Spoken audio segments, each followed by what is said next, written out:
Et Vincent Foisy. Cube Radio. En direct à Salut Bonjour. Philippe Vincent, salut. Bon début de semaine.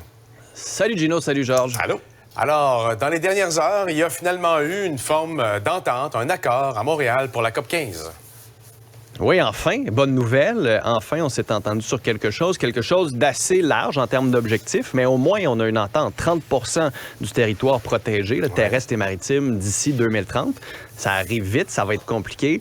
C'est sûr que c'est encore une fois dans le détail. Qu'est-ce qu'on va protéger? Où on va protéger? On avait Richard Desjardins dans le Journal de Montréal durant la fin de semaine qui disait au Québec qu'on a tendance à protéger des zones où il n'y a presque pas de biodiversité. Ouais. Idéalement, il faudrait en protéger là où il y en a davantage. Puis on s'est entendu aussi pour davantage de financement pour les pays les plus pauvres. Là aussi, il va falloir que l'argent ne serve pas uniquement à financer une grosse bureaucratie mondiale, onusienne, mais vraiment puisse se rendre dans les pays où ils ont le plus de besoins, où il y a le plus de biodiversité, qu'on soit en mesure de les protéger. Mais quand même, il faut lever notre chapeau. Là, presque tous les pays du monde se sont entendus sur cet accord-là.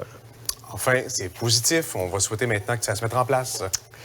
Tu aimerais revenir ce matin, Philippe Vincent, sur Pierre Fitzgibbon.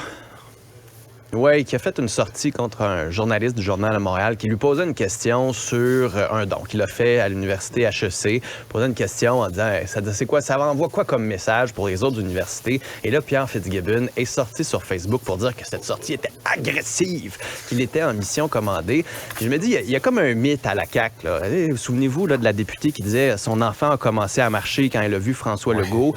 Comme si Pierre Fitzgibbon, on essayait de créer un mythe de la nativité, là. C'est comme si c'était le petit Jésus là, descendu de son ciel de millionnaire pour venir nous, pauvres prolétaires, nous montrer comment on fait des deals. Et on est tellement chanceux de l'avoir en politique qu'il fallait absolument chanter ses louanges chaque fois qu'il fait une action et qu'il ne faudrait pas remettre en question ce qu'il fait. C'est un peu ça qu'on a vu durant la fin de semaine. Les apôtres caquistes m'écrivaient durant la fin de semaine pour dire que les questions du journaliste nourrissaient même les complots et que ça allait beaucoup trop loin et qu'il ne fallait pas à ce moment-là simplement reconnaître que Pierre Fitzgibbon avait fait un geste généreux. C'est vrai que c'est un geste généreux, mais c'est aussi vrai qu'il peut y avoir des questions. Peut-être que les questions du journaliste n'auraient rien donné comme article. C'est fort probable aussi. C'est juste qu'en faisant cette intimidation-là, en accusant le journaliste d'être agressif, ce qu'il fait, c'est qu'il se protège et surtout, il dit aux autres journalistes qui auraient peut-être moins les coups des franches, moins un organe de presse plus grand derrière lui, ne me posez pas de questions parce que publiquement, je vais essayer de vous humilier ou de vous intimider. C'est ce qu'il a fait, M. Fitzgibbon. Et non, les journalistes ne seront pas à genoux en attendant leur délivrance. Oui, ils vont poser des questions. Et Gino et Georges, je vous le dis, si Jésus revenait aujourd'hui,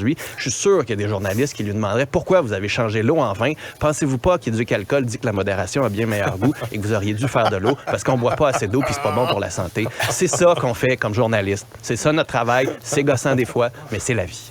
Ouais, écoute, c'est essentiel en tout cas. Ça, c'est clair. L'analogie est très réussie. Ouais. Merci, Philippe Vincent.